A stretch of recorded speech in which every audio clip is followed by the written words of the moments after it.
বাংলাদেশ জিতেছে, ভালো করেছে, তবে এতে বাংলাদেশের কোনো কৃতিত্ব নেই।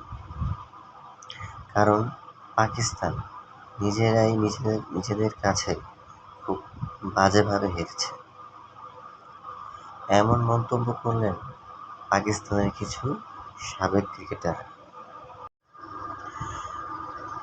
পাকিস্তানের এরূপ বাজে পারফরম্যান্সে ক্ষুব্ধ পাকিস্তানের সাবেক ক্রিকেটাররা। তারা যেন কিছুতেই মানতে পারছে না পাকিস্তানের এরূপ শোচনীয় পরাজয়। বাংলাদেশের এরূপ দুর্দান্ত পারফরম্যান্সে দুর্দান্ত জয় পাকিস্তানের অনেক সাবেক ক্রিকেটাররা প্রশংসায় ভাসাচ্ছে। আবার অনেকেই বাংলাদেশের এই জয়ের কৃতিত্ব দিতে নারাজ। আবার অনেকেই পাকিস্তানের এরূপ পারফরম্যান্সকে উগান্ডার পারফরম্যান্সের চেয়েও বাজে বলে মনে করছেন।